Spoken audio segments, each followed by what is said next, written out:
우리는 아브라함에 이어 그의 아들 이삭의 생애에 대해 살펴보고 있습니다. 여러분, 전에도 말씀드렸지만 이삭의 생애는 아브라함이나 야곱보다는 적은 분량만 성경에 기록되어 있기 때문에 사실 오늘 우리가 읽은 이 27장이 이 이삭이 중심이 된 마지막 스토리입니다. 그래서 이삭의 생애에 대한 강해는 오늘이 짧지만 마지막이 될 것 같습니다.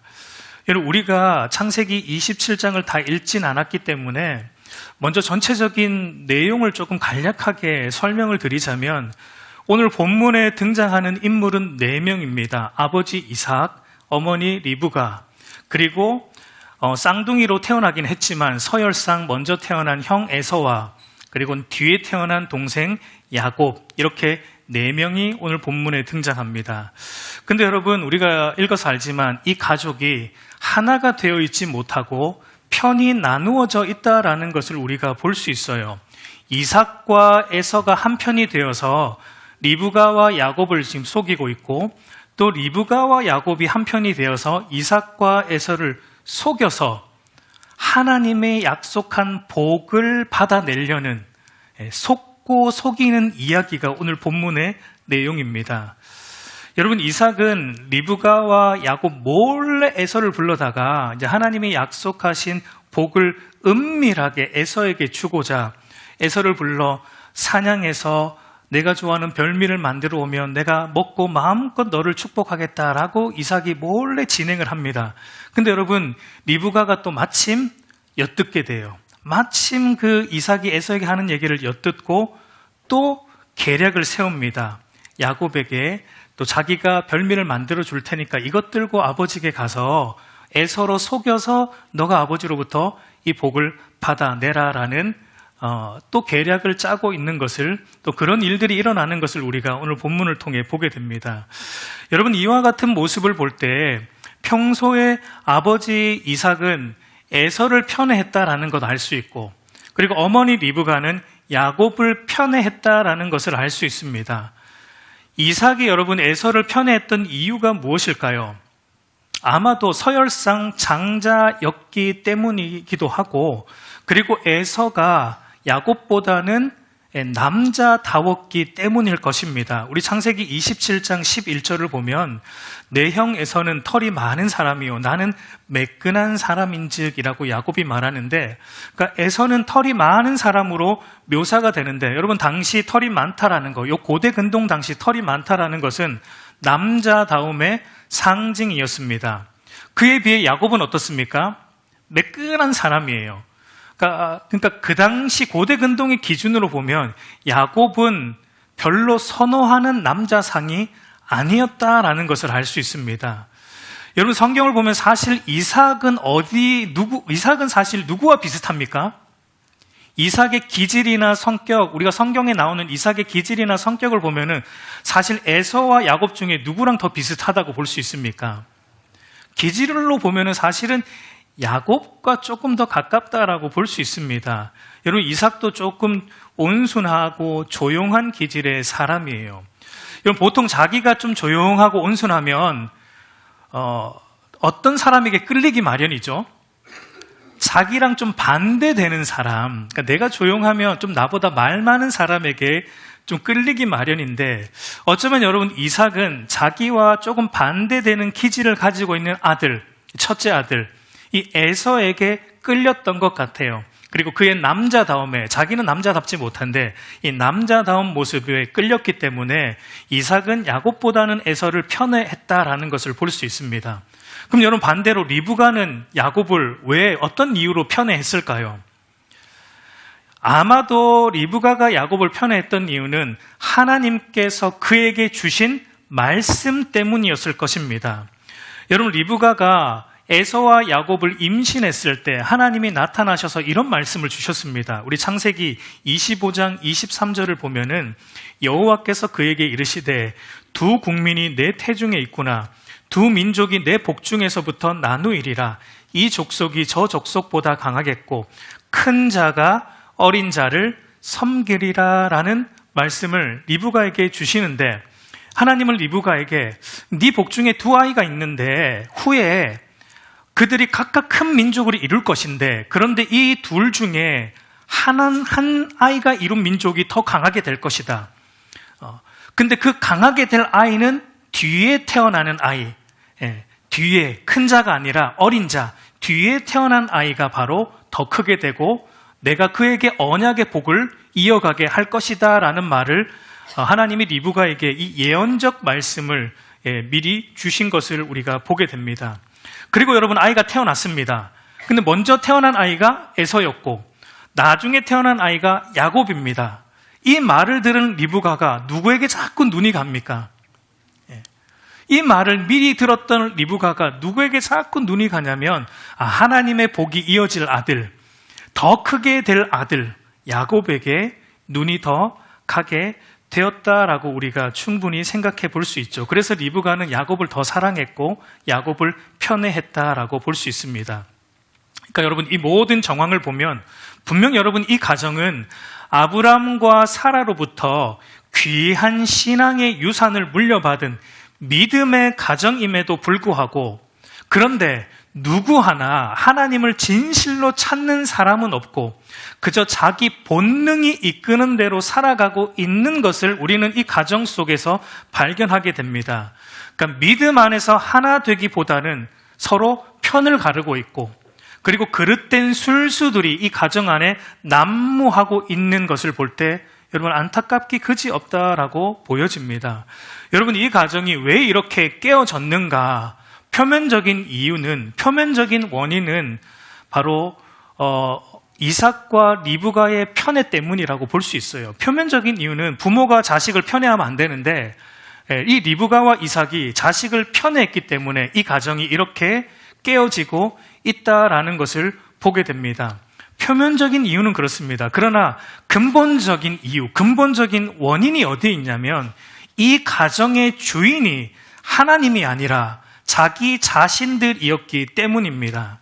이 가정이 하나님의 말씀 안에 하나 되지 못했기 때문에 이런 깨어짐, 이런 술수들, 이런 거짓들, 신뢰하지 못함들이 이 가정 안에 난무하고 있는 것을 보게 되는 거예요.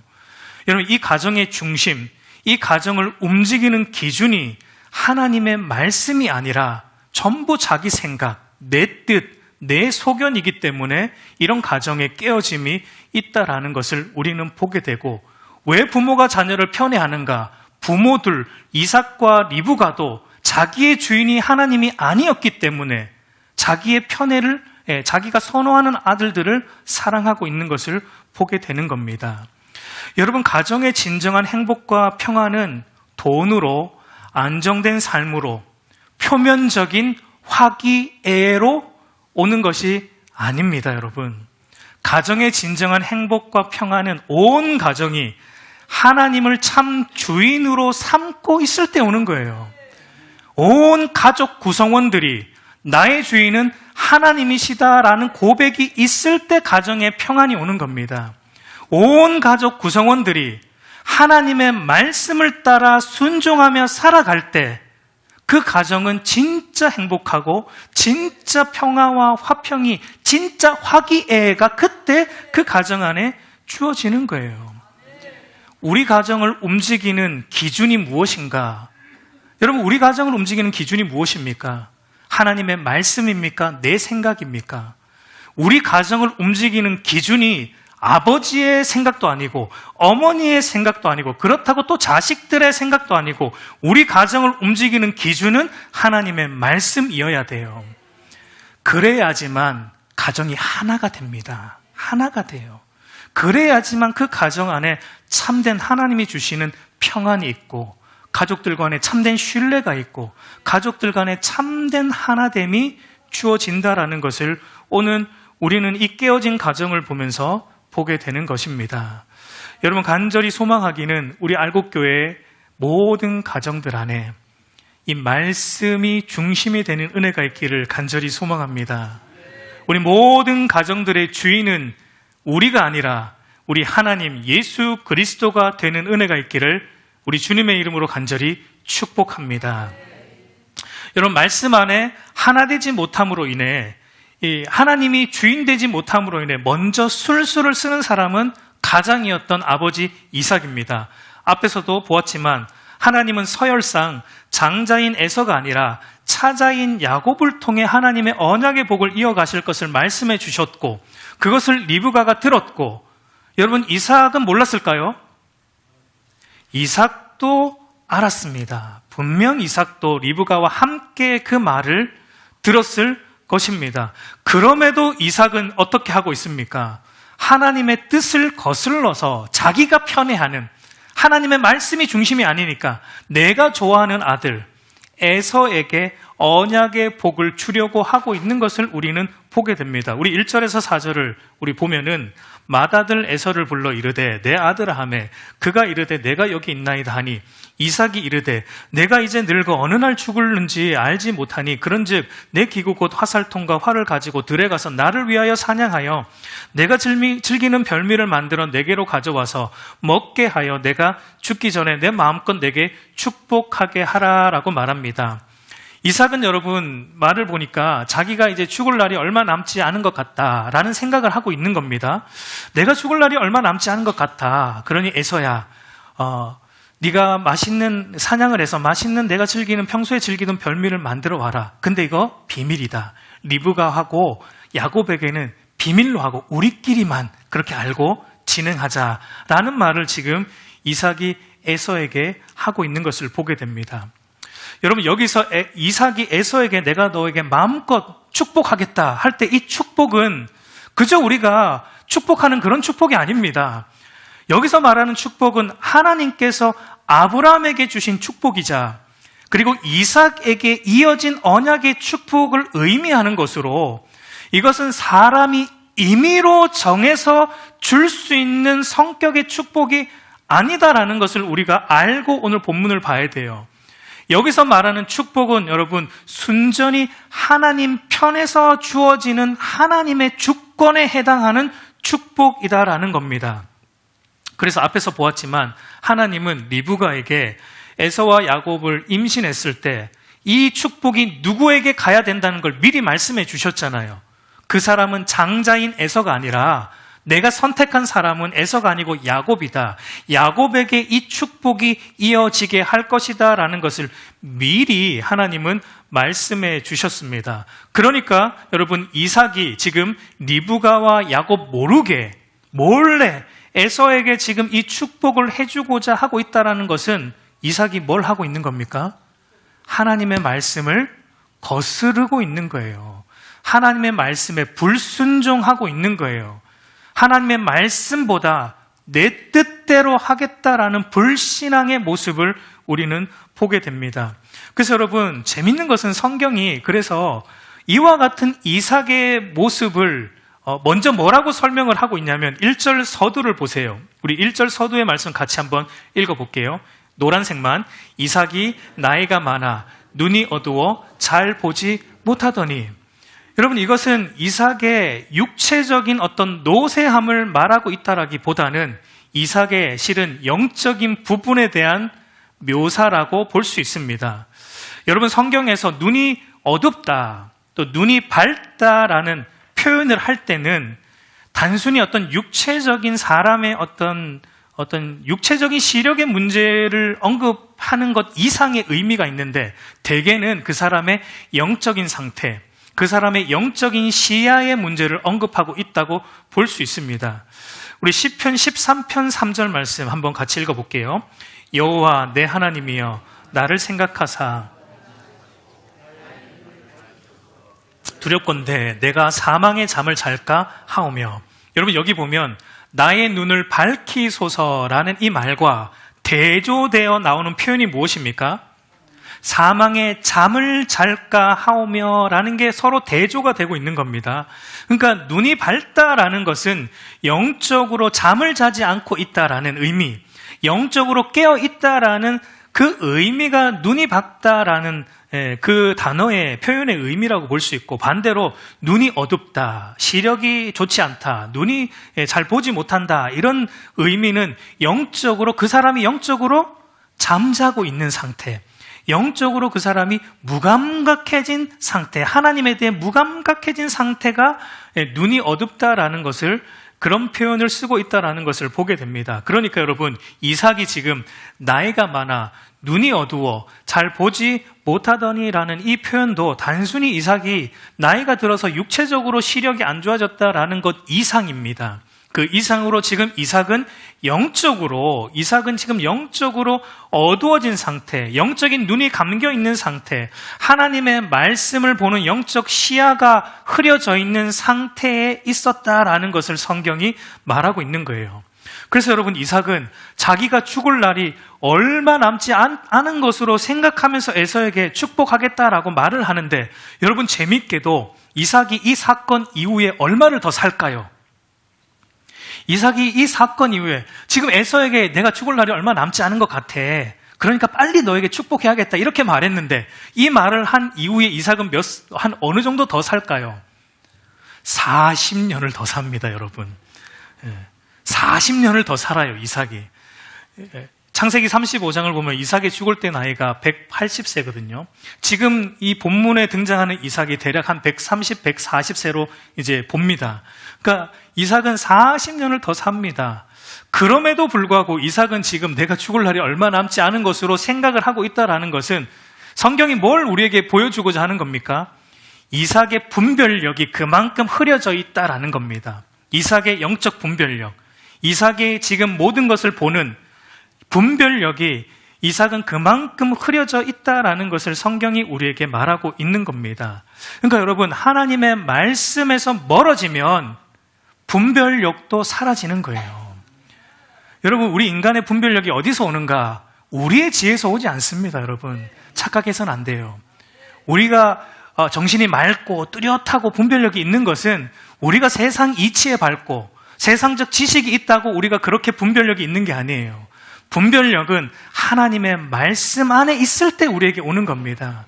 우리가 하나님의 말씀에 가까이 있을 때, 하나님의 말씀에 깨어 있을 때 우리에게 사물을 보는 분별력도 뚜렷하게 우리에게 주어진다라는 겁니다. 그런데 이삭은 지금 말씀으로 멀어져 있으니까 모든 분별력이 지금 깨어져 있는 상태에 처했다라는 것을 보게 됩니다. 그러면 여러분, 그의 아내 리브가는 오늘 리브가의 모습은 어떨까요?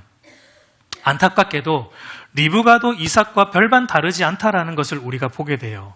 그녀도 하나님 말씀보다는 자기 생각을 앞세우며 살아가고 있는 것을 우리는 본문을 통해 보게 돼요. 여러분, 에서에게 몰래 축복하려는 이삭의 계략을 리브가가 엿듣고 이제 리브가가 어떻게 하냐면 야곱을 불러서 대책 회의를 엽니다. 그리고 그 내용이 이제 6절에서 10절에 나오는데 어떤 내용이냐면, 에서가 사냥하러 들에 나가는 동안에 내가 이제 요리를 준비할 테니까 너는 그거 가지고 몰래 가서 아버지 이삭을 한번 속여보자. 그래서 복을 받아보자. 맞불 작전이죠. 이삭과 에서가 먼저 시작했으니 우리도 한번 기깔나게 속여보자. 맞불 작전으로 이제 리브가가 나가고 있는 것을 보게 됩니다. 여러분, 어떤 사람들은 이런 리브가의 행동은 정당하다고 봐야 되지 않는가, 이렇게 말하는 사람들이 있습니다. 왜냐하면 왜냐하면 하나님의 뜻은 누구에게 축복을 주는 것이니까요. 하나님의 뜻은 에서가 아니라 야곱에게 주는 것이니까, 지금 분명 이삭은 잘못하고 있는 것이니까 리브가는 남편 이삭이 잘못하고 있는 것을 바로 잡으려고 하고 있기 때문에 이런 리브가의 행동은 정당하다고 봐야 되지 않습니까? 라고 말하기도 하는데, 여러분, 그렇게 볼 수가 없습니다. 물론 리브가는 하나님의 뜻을 에서가 아니라 야곱이라는 걸 알고 있다는 점에서, 그것을 믿고 또 그 뜻대로 하고자 한다는 면에서는 이삭보다는 리브가의 믿음이 좀 더 좋았다라고 볼 수 있어요. 그러나 여러분, 그 하나님의 뜻을 이루는 방법도 어떻게 해야 됩니까? 방법도 여러분, 하나님의 뜻대로 해야 돼요. 뜻이 선하다고 그 방법은 아무렇게나 해도 되는가? 절대 그렇지 않습니다. 여러분, 예를 들면 리브가의 행동은 이렇게 설명할 수가 있습니다. 여러분, 주일에 우리가 헌금을 하는 게 선한 것입니까? 안 좋은 것입니까? 하나님 앞에 마땅히 돌려드려야 될 예물을 올려드리는 건 선한 것입니다. 그 선한 거예요. 근데 그 선한 일을 하고자 여러분이 주중에 헌금하고자 주중에 누군가의 돈을 훔칩니다.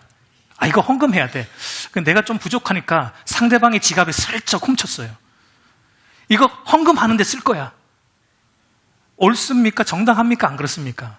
이건 잘못된 거잖아요. 그러니까 리브가도 똑같은 겁니다. 하나님의 뜻은 야곱을 축복하는 것이니까 야곱을 축복한다는 면에서 리브가의 생각은 옳았지만 그것을 이루는 과정에서 리브가는 하나님의 뜻을 따르지 않고 자기의 계략, 속임이라는 자기의 계략을 사용했기 때문에 리브가도 어쩌면 이삭과 같이 영적인 시야가 흐려져 있었다라고 볼 수 있습니다.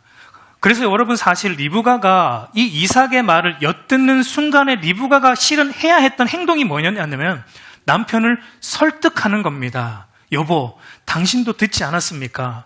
제가 임신 중에 하나님께서 분명 우리에게 에서가 아니라 야곱을 통해 이 언약의 복을 이어가시겠다라고 하시는 말씀을 당신도 분명 듣지 않았습니까? 알고 있지 않습니까? 그런데 어떻게 당신이 그 말씀을 거슬러서 하나님의 말씀을 거슬러서 에서에게 이 언약의 복을, 장자의 복을, 이 축복을 주려고 하는 것입니까? 여보, 이건 잘못된 겁니다. 수정해야 됩니다. 라고 남편을 설득해서 하나님 말씀으로 교정해야 되는 게 어쩌면 맞았습니다. 아니면 하나님의 때를 기다려야 하는 것이 마땅한데, 그러나 리브가는 그러지 않고 자기의 계략으로 하고 있는 것을 보게 되는 겁니다. 여러분, 여기서 우리가 이제 깨닫게 되죠. 영적인 눈이 흐려지면 우리의 눈에 항상 들어오는 건 뭐라는 겁니까? 우리의 영적인 시야가 흐려지면 우리의 눈에 들어오는 것은 말씀의 길, 정도의 길이 아니고 많은 사람들이 가는 넓고 편한 내 소견의 길, 내 뜻대로 살아가는 길, 세상의 가치관을 쫓는 길이 우리의 눈에 항상 들어온다라는 것을 보게 됩니다. 그러므로 여러분, 우리의 영적인 눈이 흐려지지 않도록 우리가 정신을 차리고 늘 깨어 있어야 하는 것입니다. 여러분, 우리가 그러면 영적으로 늘 정신을 차리고 늘 깨어 있으려면 어떻게 해야 됩니까? 어떻게 해야 됩니까? 골로새서 4장 2절을 보니까 기도를 계속하고 기도에 감사함으로 깨어 있으라. 여러분, 영적으로 깨어 있으려면 어떻게 하라고요? 기도를 계속하고 쉬지 말고 기도하고, 범사에 감사하고 항상 기뻐하고, 그리고 또 하나 말씀을 붙들어야 되겠죠. 우리가 영적으로 여러분 깨어 있으려면 말씀을 늘 붙들어야 되고 그 말씀을 붙들므로 늘 기도에 힘써야 하는 거예요. 여러분, 말씀과 기도가 우리의 삶에 사라지면 우리의 영적인 눈은 흐려지게 되어 있습니다. 우리의 시선이 하나님이 아니라 이 세상 것들에 빠지게 되어 있습니다. 그래서 사도 베드로가 이렇게 말합니다. 베드로전서 4장 7절 말씀 한번 같이 읽겠습니다. 만물의 마지막이 가까웠으니. 여러분, 여기 한글 성경의 의미가 사실은 좀 명확하지 않습니다. 이 헬라어 원문으로 보면 그 의미가 좀 명확한데, 이 원문의 의미가 뭐냐면 마지막 때인 지금 너희는 기도하기 위해서 정신을 차려야 하고 기도하기 위해서 깨어 있어야 한다라는 의미입니다. 여러분, 마지막 때인 오늘날, 지금 마지막 때잖아요. 마지막 때인 오늘날, 여러분, 우리가 정신을 차리자면 어디에 우리의 시선이 팔립니까? 세상에 우리의 모든 시선이 팔려요. 왜냐하면 여러분, 세상에 재밌는 것들이 얼마나 많습니까? 얼마나 많아요. 여러분, 요즘 K-드라마 얼마나 재밌습니까? 한번 보면 헤어나올 수가 없어요. 첫 발을 들이면 안 됩니다, 여러분. 첫 회 보면은 끝까지 봐야 돼요. 그만큼 잘 만듭니다, 우리 한국 드라마가. 첫 회가 거의 밑밥이에요. 끝까지 보게 만드는, 얼마나 교묘한지요. 얼마나 재밌는 것들이 이 세상에 많습니까? 이 세상에 놀거리들이 얼마나 재밌는 놀거리들이 많아요. 여러분, 오늘 날씨 보셨습니까? 얼마나 날씨가 좋아요. 저도 교회 오는데 유혹이 오더라고요. 유혹이 오더라고요. 야, 오늘 같은 날은 어디 가야 되는데 유혹이 막 오더라고요. 여러분, 세상에 얼마나 재밌는 것들이 많아요. 그러니까 그와 같은 이 세상 재미에 우리의 마음과 시선이 다 향해 있기 때문에 우리가 무엇을 하지 않게 됩니까? 이 세상의 재미에 우리의 시선이 향해 있기 때문에 우리가 무엇을 하지 않습니까? 말씀을 읽지 않습니다. 기도하지 않습니다. 드라마와 영화 3-4시간 보는 거는 여러분 얼마든지 보지만 성경 10분 읽는 거는 우리가 안 하려고 해요. 왜냐하면 세상 재미에 다 빠져 있으니까요. 친구들 만나서 수다 떠는 거 3시간, 4시간 얼마든지 할 수 있습니다. 재미있어요. 근데 여러분 교회 나와서 기도하라 그러면 그때부터 이미 몸이 막 못 견뎌. 막 몸이 근질근질. 언제 끝나나. 한 5분 기도하면 이미 몸이 반응해요. 왜 그렇죠? 이미 우리의 시선과 마음이 세상 것에 다 가 있어요. 빼앗겨 있는 거예요. 세상 재미를 위해서라면 얼마든지 예배도 빠질 수 있는 것이죠. 여러분 그와 같다면 생각해야 돼요. 우리는 지금 영적으로 자고 있다. 우리의 영적인 시야는 지금 어두워져 있다. 영적인 시야는 세상에 다 빼앗겨 있다라고 생각해야 됩니다. 여러분 그러므로 다시 정신을 차려야 됩니다. 정신을 차리고 깨어 말씀과 기도에 힘써야 돼요. 말씀과 기도에 힘쓰지 않으면 우리의 영적 시야가 회복되지 않습니다. 우리의 영적 시야를 회복하는 길은 말씀과 기도밖에 없는 것입니다. 말씀과 기도 외에는 다른 방도가 여러분 없어요. 여러분 신앙생활 편하게 할 수 있습니까? 말씀 안 보고 기도 안 하고 할 수 있습니까? 절대 못합니다. 절대 못해요. 그저 주일날 한 번 예배 드리는 것으로 여러분 신앙생활 충분히 할 수 있습니까? 절대 못합니다. 그렇게 신앙생활 못해요. 여러분이 말씀 앞에 엎드려야 되고 말씀 붙들고 기도해야 돼요. 그렇지 않으면 우리가 영적으로 온전히 설 수 없는 것입니다. 여러분 우리가 말씀과 기도로 우리의 영적인 시력이 회복되는 은혜가 있기를 우리 간절히 축복합니다. 여러분 그러면 하나님의 이 언약의 복 중에서부터 이어받은 야곱이라는 사람은 어떠한지 오늘 한번 보세요. 우리 11절에서 12절을 보면 야곱이 그의 어머니 리브가에게 이르되 내 형 에서는 털이 많은 사람이요 나는 매끈한 사람인즉 아버지께서 나를 만지실진데 내가 아버지의 눈에 속이는 자로 보일지라 복은 고사하고 저주를 받을까 하나이다. 여러분 야곱은 이미 몇 수 앞을 내다보고 있는 가장 비상한 인물이에요. 4명 중에. 어머니 리브가가 별미를 만들어서 줄 테니까 이거 들고 아버지에게로 가라 그러니까 야곱은 그 순간 머리가 팽팽팽 돌아갑니다. 리브가가 보지 못한 걸 지금 캐치해내고 있습니다. 리브가가 보지 못한 걸 뭘 캐치해내고 있습니까? 형과 자기와의 어떤 신체적인 다름, 그걸 캐치해내고 이렇게 말하고 있는 거예요. 형은 털이 많고 나는 매끈한 사람이기 때문에 아버지에게 들킬 겁니다. 어머니, 이 정도는 안 돼요. 그래서 15절에서 17절에 보면 형의 옷을 몰래 가져다가 입고 그리고 염소 털을 자기 몸에 막 붙여서 털이 많은 에서와 같이 꾸미는 치밀함을 야곱이 보이고 있는 것을 보게 됩니다. 그러니까 여러분, 야곱은 어머니에게 이왕 거짓말 할 거 한번 어머니 제대로 해봅시다. 거짓말 한번 제대로 우리 한번 해봅시다. 이 정도는 안 됩니다. 제대로 한번 속여봅시다. 이렇게 야곱은 말하고 있는 것과 같습니다. 여러분, 이것을 통해 우리가 무엇을 보게 됩니까? 야곱이 치밀한 사람인데 그 치밀함을 어디에 보이고 있냐면 하나님 말씀대로 살아가지 않는 쪽으로 치밀함을 보이고 있는 것을 보게 돼요. 여러분, 우리도 다르지 않습니다. 우리도 다르잖아요. 우리도 여러분 보세요. 하나님 말씀대로 살아가는데 치밀함을 보입니까? 어떻게 하면 하나님 말씀대로 살아갈까? 어떻게 하면 내가 예배를 더 제대로 드릴까? 어떻게 하면 내가 하나님 앞에 더 기도할까? 어떻게 하면 내가 정말 하나님 뜻대로 살아갈까에 여러분의 모든 신경을 쓰고 모든 치밀함을 거기에 보이고 있습니까? 아니면 여러분의 머리를 어디로 뺑뺑뺑 돌리고 있습니까? 어떻게 하면 내가 세상에서 더 잘 먹고 잘 살까? 어떻게 하면 최대한 신앙생활은 최소한으로 줄이면서 어떻게 하면 내가 즐길 거 다 즐기면서 재밌게 살아갈까에 여러분의 모든 치밀함을 보이고 있습니까? 우리도 여러분 야곱이죠. 그런 면에서 우리도 야곱과 별 다를 것이 없다라는 것을 우리가 보게 됩니다. 여러분, 이것이 저와 여러분 안에 남아있는 죄의 본성이라는 것을 우리는 늘 기억해야 돼요.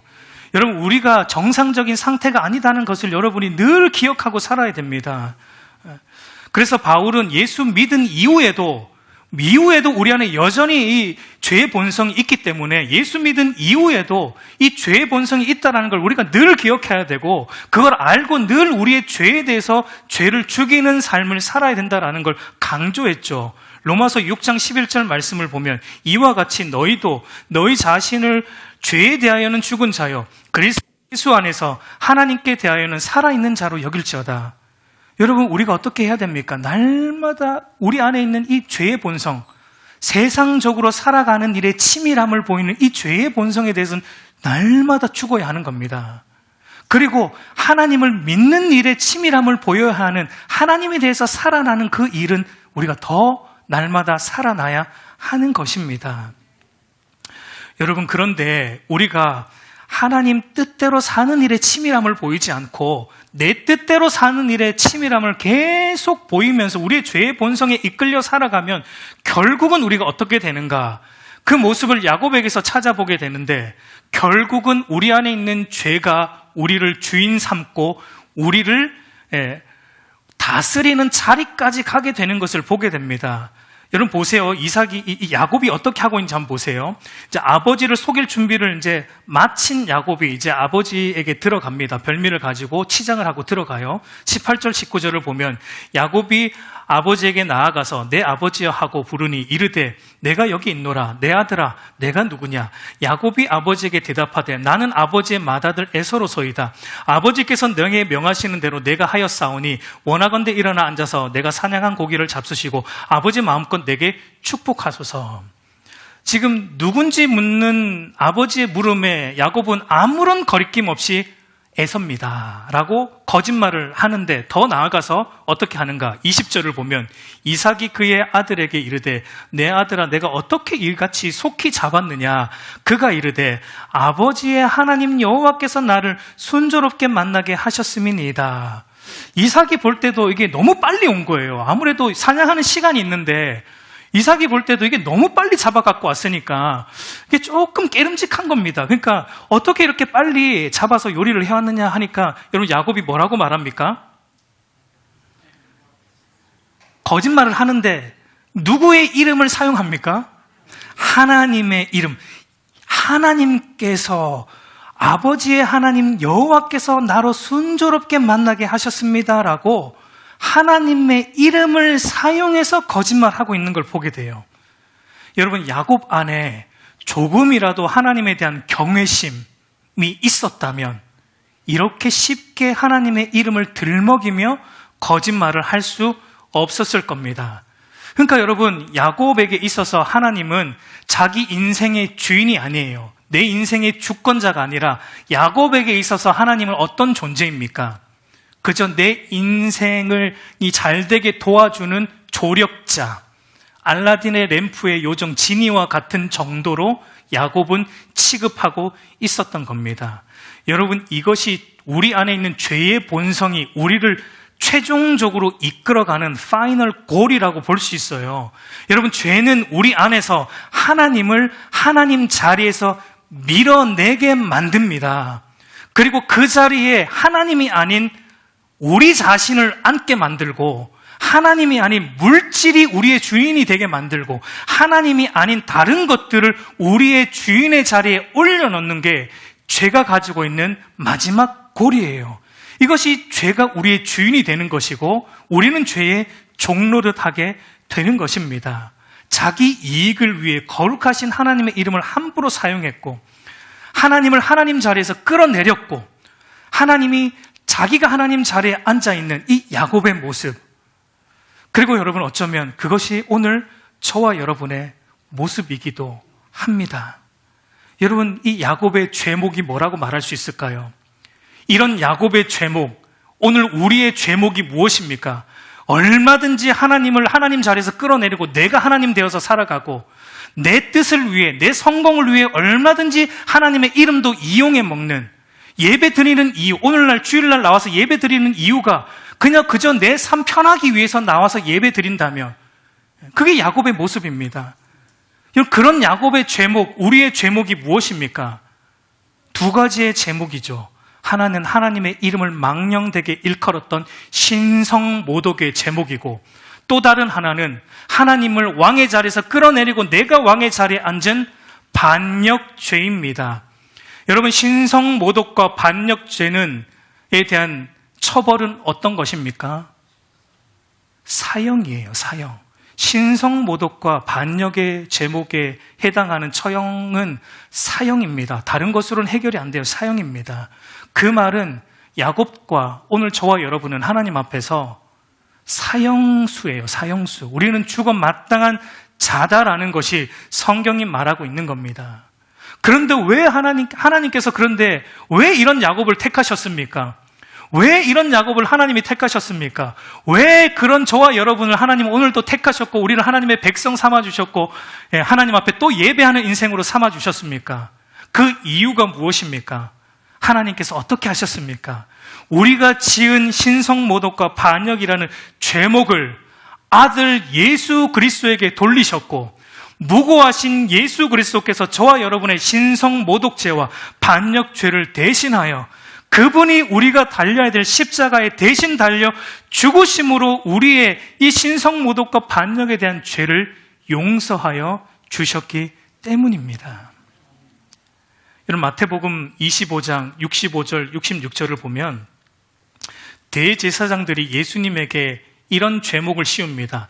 이에 대제사장이 자기 옷을 찢으며 이르되 예수님을 말합니다. 그가 신성모독하는 말을 하였으니 어찌 더 증인을 요구하리로? 보라, 너희가 지금 이 신성모독하는 말을 들었도다. 너희 생각은 어떠하냐? 대답하여 이르되 그는 사형에 해당하니라. 신성모독은 사형죄. 요한복음 19장 12절도 보면 이러함으로 빌라도가 예수를 놓으려 힘썼으나 유대인들이 소리질러 이르되 이 사람을 놓으면 가이사의 충신이 아니니이다. 무릇 자기를 왕이라 하는 자는, 예수님은 이 땅에 오셔서 뭐라고 말씀하셨냐면 내가 하나님 나라의 왕이다 라고 말씀하셨거든요. 그게 여러분 거짓말입니까? 진리였잖아요. 진리를 말씀하셨는데 세상 사람들은 그 예수님에게 뭐라고요?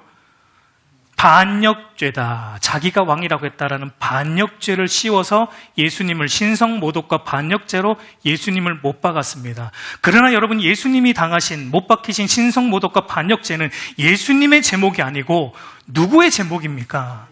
야곱의 제목이었고 오늘 저와 여러분의 제목이었던 거예요.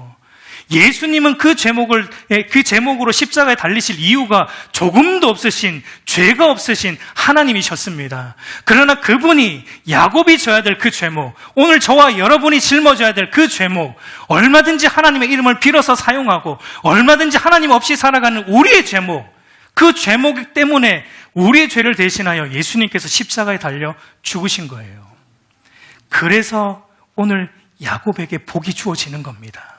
야곱이 복을 받을 만해서 주어지는 게 아니라 예수님 때문에 야곱에게 복이 주어지는 것이고, 예수님 때문에 오늘 저와 여러분에게 이 복이 동일하게 주어지고 있는 것입니다. 여러분, 이것이 복음이에요. 이것이 복음입니다. 비록 야곱이 이렇게 하나님의 이름을 팔아먹고 죄의 종노릇하며 자기 마음대로 살아갔을지라도 하나님은 이 야곱을 끝까지 포기하지 않고 그를 인도하셨고 결국은 하나님의 거룩한 이스라엘로 만들어가는 것을 우리가 앞으로 보게 될 겁니다. 이제 다음부터는 야곱의 생애를 다룰 텐데 이 야곱의 생애를 보면서 그 자세한 내용, 그 하나님의 넘쳐흐르는 그 사랑과 은혜를 우리는 야곱의 생애를 통해서 발견하게 될 겁니다. 여러분, 그러나 하나 더 기억하셔야 될 게 있습니다. 하나님은 그렇게 예수님 때문에 우리의 죄를 용서하십니다. 그러나 죄를 절대 덮고 넘어가지 않는다라는 것도 우리는 기억해야 됩니다. 여러분, 죄에 대한 책임을 지게 하십니다. 하나님 분명. 보세요, 여러분, 하나님의 이름을 팔아 거짓으로 얻어낸 축복의 결과가 무엇입니까? 여러분, 야곱은 그토록 원했던 축복을 받아냅니다, 결국은. 근데 여러분, 그 축복이 도리어 뭐가 됩니까? 그 축복이 도리어 재난의 시작이 되는 것을 우리가 보게 돼요. 여러분, 하나님은 자기가 택한 백성이 진실로 하나님을 믿고 의지하지 않은 채 자기 머리 믿고 세상적 가치관을 따라 이 땅에서 무엇을 먹을까 무엇을 마실까 이 땅의 성공을 위해서만 살아가는 것, 하나님은 그냥 두고 보지 않으십니다. 하나님이 택한 백성이라면 이런 식으로 살아가는 거 하나님은 원하지 않아요. 그래서 그런 성공이 도리어 재난이 되도록 하나님은 인도하세요. 왜냐하면 그렇게 얻은 복은 참된 복이 아니기 때문입니다. 여러분, 리브가도 마찬가지입니다. 리브가가 여러분 야곱을 이제 떠나보내게 되거든요. 이제 에서가 야곱을 죽이려고 하기 때문에 떠나보내게 되는데, 이 사랑하는 아들, 자기가 편애했던 그 아들 야곱과 헤어지는 기간이 잠시면 될 것이다 라고 하면서 떠나보냅니다. 잠시만 떠나가 있어라. 에서의 노가 그칠 때까지 잠시만 떠나가 있어라 라고 떠나보내는데 결국은 어떻게 되죠?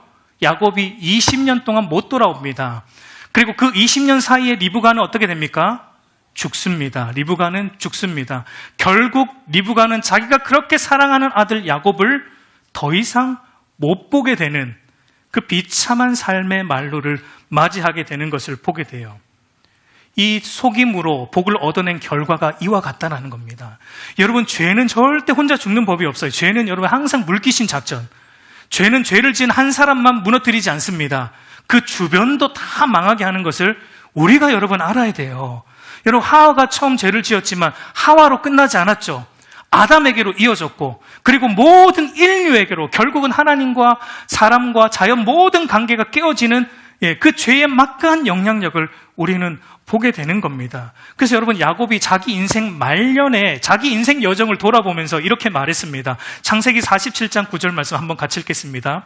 야곱이 바로에게 아뢰되 내 나그네의 길의 세월이 130년이니이다. 내 나이가 얼마 못되나 우리 조상의 나그네 길에 연조에 미치지 못하나 험악한 세월을 보내었나이다. 여러분, 야곱이 뭐라고 말하고 있어요? 내 인생이 어땠다고요?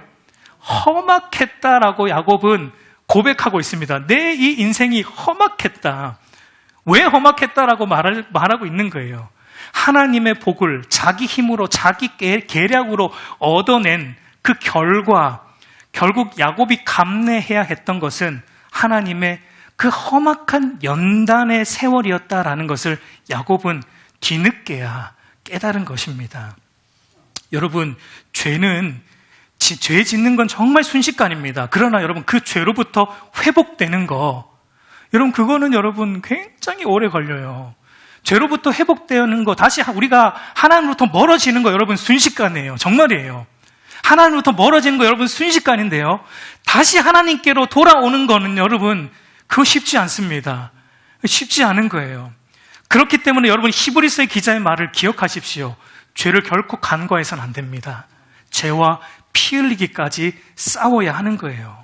그래서 여러분, 이삭이 야곱에게 속아서 넘어가서 이 야곱을 에서로 착각하고 결국은 이삭이 야곱을 축복합니다. 근데 그 다음이 재미있습니다. 사냥을 마치고 돌아온 에서가 사냥한 것으로 아버지가 좋아하는 별미를 만들어 가지고 들어와서 이제 복을 빌어달라고 말할 때, 그때 이삭이 이렇게 말합니다. 32절, 33절을 보면 그의 아버지 이삭이 그에게 이르되 너는 누구냐?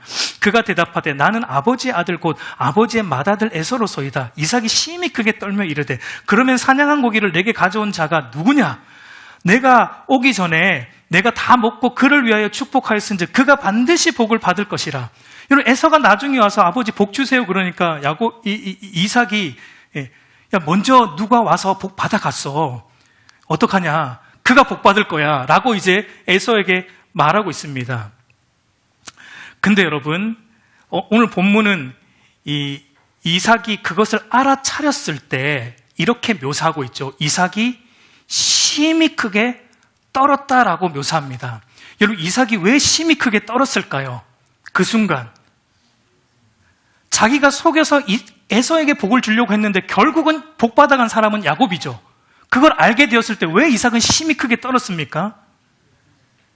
결국 하나님의 뜻이 이루어지는구나, 이걸 깨닫고 두려운 겁니다. 떨은 거예요. 잠언 기자의 말처럼 사람이 마음으로 자기의 길을 계획할지라도 그 걸음을 인도하시는 분은 하나님이시다. 나는 속여서 에서에게 복 주려고 했는데, 그런데 리브가가 또 속이고 야곱이 또 속이고 속고 속이는 이 인간의 이 죄악이 난무하는 일들 속에서도 하나님은 결국 당신이 뜻하신 바를 이루어내시는 전능하신 분이시구나. 하나님의 뜻은 결국은 이루어지구나 하고 이삭은 그제서야 비로소 깨달은 겁니다. 도대체 내가 무슨 짓을 한 것인가? 내가 어떻게 하나님의 뜻을 바꿀 수 있다고 생각을 한 것인가? 내가 너무나 어리석었구나. 나의 영적인 눈이 완전히 감겨 있었구나. 결국 하나님은 하나님께서 뜻하신 대로 야곱에게 복이 돌아가게 하셨구나. 어떤 장애와 방해에도 불구하고 결국 하나님의 뜻은 이루어지는구나라는 것을 이삭이 고백하고 있는 거예요. 우리 사랑하는 성도 여러분, 이제 말씀을 맺겠습니다. 여러분, 하나님은 복중에 있는 야곱에게 언약의 복을 주기로 무조건적 택하셨습니다. 그건 야곱에게 어떤 조건도 없었어요. 아니, 야곱은 사실은 받을 만한 자가 아니었지만 하나님의 은혜로 그리스도 때문에 복을 주기로 택하셨습니다. 그리고 비록 그 가운데 인간의 술수가 있었지만 결국 약속하신 복이 야곱에게로 돌아가게 인도하셨듯이, 여러분, 하나님은 택한 저와 여러분, 하나님의 백성인 저와 여러분에게도 그리스도 안에서 모든 복을 우리에게 약속하셨고 주셨습니다. 우리의 자격과 조건이 아니고 그리스도 안에서 주셨습니다. 그런데 그 복을 누리는 것은 철저하게 하나님의 말씀을 따라 살 때 누릴 수 있는 것이지, 내 생각과 내 방법, 세상의 방법을 따라 살 때 누릴 수 있는 것이 아님을 오늘 말씀을 통해 우리가 깨달아야 돼요. 우리가 하나님의 말씀대로 살지 않고 여전히 내 생각과 세상의 방법으로 살아가면 우리도 야곱처럼 하나님이 다루신다라는 걸 우리는 잊어서는 안 됩니다. 험악한 연단의 세월을 보내게 될 것입니다. 언제까지요? 내 생각과 내 힘과 세상의 방법을 버릴 때까지, 그리고 오직 하나님만 의지하는 그 순간까지 하나님은 우리를 놓지 않을 겁니다. 우리를 절대 포기하지 않을 겁니다. 그리고 우리를 그렇게 만들어 가실 겁니다. 하나님 없이 못 사는 존재로 우리를 빚어 가실 겁니다. 여러분, 그러니까 우리의 자신의 술수, 우리의 지혜를 믿고 살아가면 살아갈수록 하나님의 연단은 길어진다라는 것을 기억해야 돼요. 결국 하나님의 뜻은 여러분 이렇게 이루어지는 겁니다. 결국 하나님 말씀하신 바, 하나님이 저와 여러분에게 말씀하신 건 결국 이루어지는 거예요. 어떤 방해가 있을지라도, 우리가 아무리 계략을 세우고 아무리 우리가 편하게 살려고 해도 여러분, 하나님의 뜻하신 바는 이루어집니다. 그러니까 여러분, 가장 지혜로운 삶이 무엇이냐면 반드시 이루어지는 하나님의 말씀을 붙들고 살아가는 거예요. 모든 것을 합력하여 선을 이루신 그 하나님만 의지하면서 우리의 삶을 움직여가는 것이, 그게 지혜로운 겁니다. 우리의 가정도, 우리의 자녀 교육도, 우리의 직장에서의 삶도, 우리의 모든 삶을 바로 결국 이루어질 이 하나님 말씀의 기준으로 살아가는 것이 참으로 지혜로운 것입니다. 여러분, 살아 없어질 이 세상의 이치와 가치관을 따라 사는 자들이 아니라 영원히 사라지지 않는 하나님과 그분의 말씀을 항상 우리의 삶의 최우선 순위에 두고 살아가는 은혜가 저와 여러분에게 있기를 우리 주님의 이름으로 축복합니다.